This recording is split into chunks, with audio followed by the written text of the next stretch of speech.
అంజు, ఆనంద్, ఆకాష్, బుజ్జం కలిసి చెస్ ఆడుకుంటూ ఉంటారు. అప్పుడు యాదమ్ వచ్చి రూమ్ క్లీన్ చేయబోతుంది. అక్కడ హనుమాన్ బొమ్మను చూసి యాదమ్ భయపడుతూ ఉంటుంది. ఆ రోజు విగ్రహం తీసుకొని వెళ్ళిపోదా అనే టైంలో ఆంజనేయ అవతారం కోతిలా కనపడటం, అలాగే ఆ బొమ్మను చూసి అదే పని భయపడుతూ ఉంటుంది. ఇంకా భయంగా మెల్లిగా చూపిస్తూ ఉంటుంది. ఇంకా బుజ్జం అప్పుడే చూసి యాదమ్మ అక్కడ ఆంజనేయ బొమ్మ దగ్గర చూడు బాగా క్లీన్ చెయ్యి అని బుజ్జం అనగానే సరే అని చెప్పి యాదమ్ అంటూ క్లీన్ చేస్తుంది. అక్కడ ఉన్న వేస్ట్ పేపర్లు అంతా సోఫా కింద వెళ్ళిపోతుంటుంది. కానీ యాదమ్మ చాలా భయపడుతూ మెల్లిగా క్లీన్ చేస్తుంటుంది. ఆ పేపర్స్ వెళ్ళిపోగానే సోఫా ఎత్తపోతూ ఉంటుంది. తన వల్ల కాలేకపోతుంది.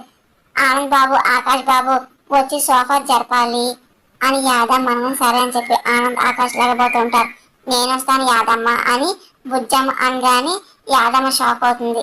అన్నీళ్ళు ఆడుకుంటున్నారుగా అని బుజ్జం అనగానే ఈ సోఫా చెప్పడం నా వల్లే కాలేదు, నీ వల్ల అవుతుందా అని యాదమ్మ అనగానే నేను చెప్తా అంటున్నానుగా అని చెప్పి బుజ్జం అని ఇంకా సోఫా దగ్గరికి వెళ్ళి యాదం పక్క జరమంటుంది. యాదం జరుగుతుంది. ఒక్కసారిగా హనుమాన్ బొమ్మ నుండి బుజ్జమ్మకి శక్తులు వస్తూ ఉంటాయి. ఇంకా తను ఆ శక్తితో ఒక్కసారిగా ఒక్క చేత్తోనే బుజ్జమ్మ సోఫా ఎక్కుతూ ఉంటుంది. ఇంకా యాదం చూస్తుంది. యాదమ్మ అంతా చూసి షాక్ అయిపోతూ ఉంటుంది. తనకేం అర్థం కాదు. బుజ్జమ్మ ఒక చేతితో సోఫాని ఎలాగెత్తేసిందని చెప్పేసి అలాగే షాక్ లో చూస్తూ ఉండిపోతుంది.